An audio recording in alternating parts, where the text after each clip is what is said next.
नमस्कार. आपलं सर्वांचं या ऑडिओ व्हिडिओमध्ये स्वागत आहे. स्ट्रेस म्हणजे काय पाहिलं आपण, स्ट्रेसचे प्रकार काय आहेत हेही पाहिलं. तुमचा स्ट्रेस कुठून येतो हे तुम्हाला ओळखायचं आहे. सर्वात पहिला लक्षात घेतलं पाहिजे की मला त्रास होतो तो कशाचा होतो आहे. म्हणजेच मला इरिटेशन येतं आहे का, लवकर राग येतोय का, एकदम माझा रागावरचा कंट्रोल जातोय का, मला भीती वाटते कुठलं काम करायची किंवा माझ्याकडून हे काम होईल की नाही. मग ते आपल्या शाळेशी संबंधित, कॉलेजशी संबंधित असेल किंवा अगदी आपण जिथे काम करतो तेथील असेल. म्हणजे आता मला दिवसभराचं इतकं काम आहे, अरे बापरे, आता माझ्याकडून तरी हे काही होणार नाही आहे किंवा हे काम अवघड आहे, ते काय मला जमेल असं मला वाटत नाही किंवा दिवसभर मी कामच करतो आहे. जर महिला असतील तर अरे बापरे, ऑफिसमधलं करायचं, आता घरी जाऊन आणि परत सगळं स्वयंपाक पाणी करायचं आहे, मुलांना पाहायचं आहे. तर मग कसं आहे की धावपळीच्या ह्याच्यात तुम्ही विसरून जातो आपण सगळेजण की आपण पळतो आहोत. पण आपण काय काय मॅनेज करतो? फक्त आपण फायनान्शियली काही गोष्टी ज्या आपल्या इन्कमनुसार आहेत त्या मॅनेज करतो. कधी विचार केला आहे की आपल्या भावना, आपल्या फिलिंग्स आहेत, आपल्या विचारांनाही आपल्याला मॅनेज करायचं आहे, त्यांची मॅनेजमेंटसुद्धा महत्त्वाची आहे. अपुरी झोप असेल, अपुरा नाश्ता आहे, गडबडीनं असं केलेलं जेवण आहे, कसं तरी बकाबका अन्न ढकलले, गार नको असलेले पदार्थसुद्धा केवळ फक्त वेळ मारून न्यायची आहे, पळायचं आहे आम्हाला पुढे म्हणून केलेलं आहे. काही गोष्टी टाळल्या आहेत.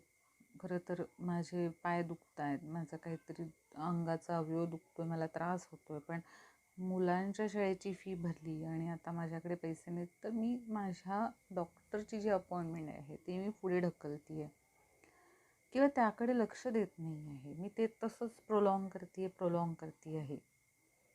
समहाऊ अशाच काही गोष्टी असतील की म्हणू आपण, मुलांचा त्रास जाणवतो आहे, मुलं रागीट, हट्टी किंवा अविचारी अशी होत आहेत, काही ऐकत नाहीत, रूढ आहेत, मॅनर्स नाही आहेत त्यांना.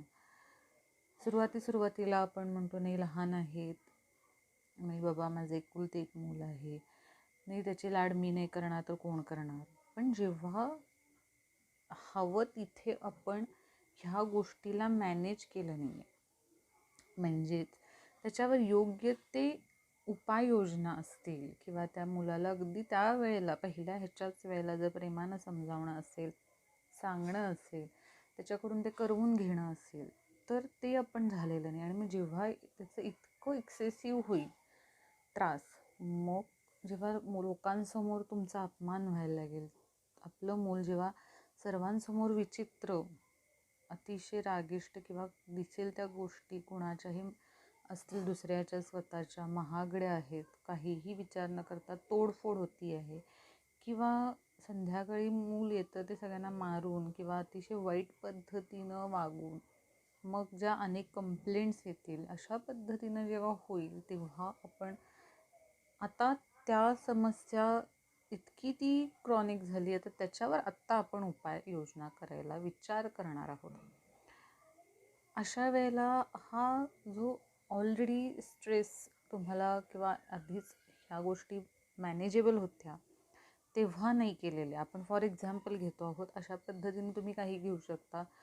जसं तुम्ही कॉलेजमध्ये गेला आणि पहिल्या सेमिनारलाच तुम्ही घाबरला आहात, ते पहिल्या सेमिनार तुम्हाला ती देता आली नाहीत. जेव्हा तुमच्या हे लक्षात आले की मला हे जमत नाही आहे, समहाऊ मी कुठेतरी कमी पडतो आहे, तेव्हाच त्यावरती काम नको का करायला हवं होतं. मला जेव्हा समजते की मला इंग्लिश येतच नाही आहे, मला इंग्लिश समजत नाही आहे, तर जेव्हा हे समजतं तेव्हा तिथेच नाही का काम करायचं आहे. तर उलट होतं, कारण आपण तिथे एकतर स्वतःला कमी समजायला लागतो आणि मग आपण त्या दबावाखाली तसंच राहतो.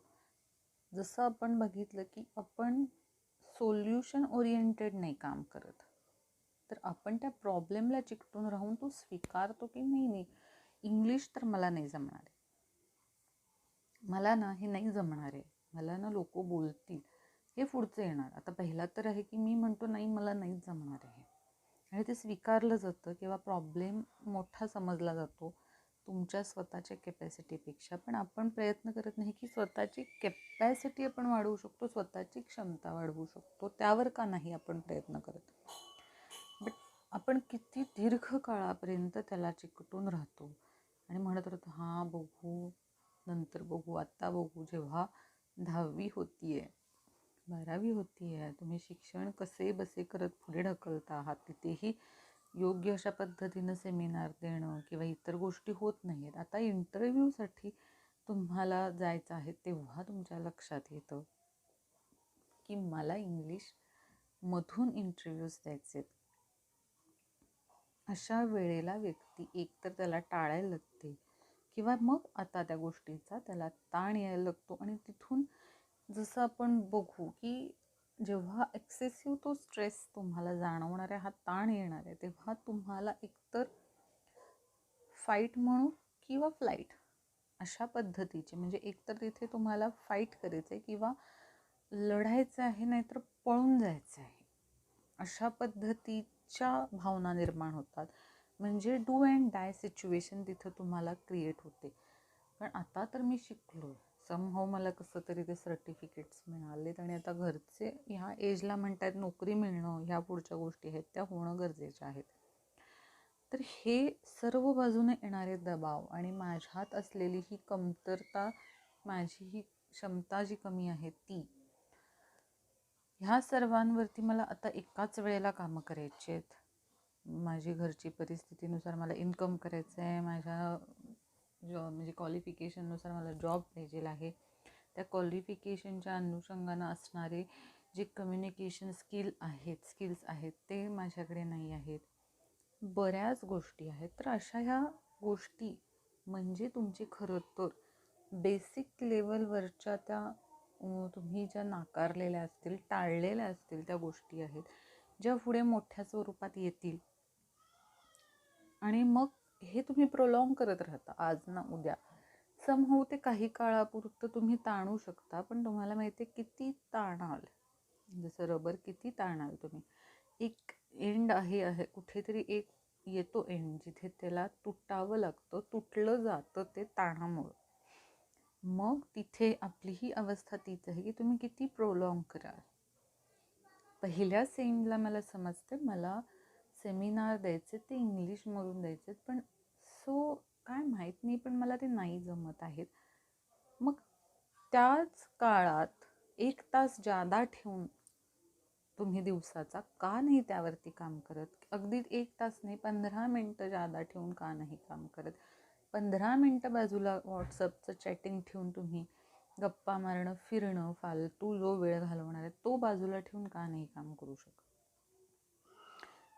ह्याचा अर्थ आहे मला समहाऊ समजतं काही वेळेला की माझा सोर्स काय आहे स्ट्रेसचा, बट समटाईम मला समजत नाही की कुठे आहे. ही एक बाजू झाली. आणि दुसरी बाजू अशी म्हणता येईल आपल्याला की जसं पुरुष असेल किंवा स्त्री कोणी असेल, पण जर आता आपण पुणे किंवा मेट्रो सिटीजमधलं घेऊ, जिथे ट्रॅव्हलिंग करायचं आहे, लांब जायचं आहे नोकरीला, तिथेही काम जबरदस्त खूप आहे आणि त्या व्यक्तीला परत तेवढा वेळ काम करून घरी येणं, एवढ्या लांब परत तो प्रवास करून परत घरी येऊन इतर गोष्टी आहेत, तर हा एक फोर्समध्ये काम केलं जातं. कारण ती एक काहीतरी गोल ठरवलेला आहे, मी तर लग्न केलं तर मला ह्या एरियामध्ये ब्लॉक घ्यायचा आहे, मला फ्लॅट पाहिजे आहे, मग मला माझ्या मुलांना ह्या शाळेत घालायचं आहे तिथे. तो एक फोर्स आहे, ते एक मोटिवेशन किंवा तो एक आपण म्हणू एक पहिल्या वेळचा असणार एक्साइटमेंट असेल, जबरदस्त इच्छा असतील, त्या फोर्सनं व्यक्ती पडतेही त्यात आणि सुरूही करते. बट जितकं पुढे जाल लक्षात येईल, पण त्याला म्हणतो माझं वय व्हायला लागलं आता मला हे सहन होत नाही. But not like that. Somehow तुम्हाला हे करायचंच आहे, नाही असं नाही, बट ते मॅनेज करायचं आहे, जेणेकरून ह्या सर्व धावपळीचा, या सर्व गोष्टीचा जो ताण आहे तो तुमच्या शारीरिक, मानसिक, सामाजिक, आर्थिक गोष्टींवर येण्याबरोबरच तुम्हाला तुमच्या दैनंदिन जीवनामध्ये, तुमच्या लाईफमध्ये त्यांना डिस्टर्ब नाही करायला पाहिजे. म्हणजेच तुम्हाला हा मॅनेज करायचा आहे. मला माहीत आहे मला कितीपर्यंत पाळायचं आहे, तरीही काही क्षणाची विश्रांती माझ्या मनाला, शरीराला मला देण्याची आवश्यकता आहे. म्हणजेच दिवसातला 24 तासातलं तुम्ही सिम्पल एक 5 to 10 मिनिट्स जर स्वतःला काढू शकत नाही आहात, बरं काढता म्हणता म्हणजे काय करता, तर तुम्ही सिरियल्स पाहणार आहेत, आजकालचं फॅड आहे वेबसिरीज पाहणं आहे, किंवा मग व्हॉट्सअप, इंटरनेट वगैरे वगैरे सोशल मीडिया ह्या होतं. म्हणजे परत असलेल्या विचारांच्या गोंधळात नवीन विचारांची तर तुम्ही भर घालत आहात.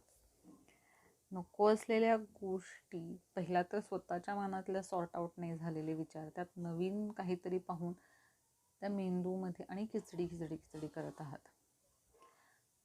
ह्याचा अर्थ स्वतःला 5 ते 10 मिनटं काढणं, ह्याचा अर्थ तुम्हाला शांत बसून केवळ स्वतःला पाहणं आहे, अनुभवणं आहे. कुठे तुम्ही आहात, बसलाय कुठे, तुमच्या शरीराला स्पर्श करणारा वारा, त्याचा होणारा जो काही फील आहे, तुम्ही जे पाणी पिताय ते पिताना त्याचा जो अनुभव आहे, तुम्ही जी मुलं स्वतःसमोर आहेत त्यांना पाहणं आहे, स्वतःला पाहणं आहे, स्वतःची काळजी. ह्याचा अर्थ शांत बसून माझ्या विचारांवरती मला काम करायचं आहे, कुठले नकोत, कुठले बरोबर, राईट थिंकिंग करायचं आहे.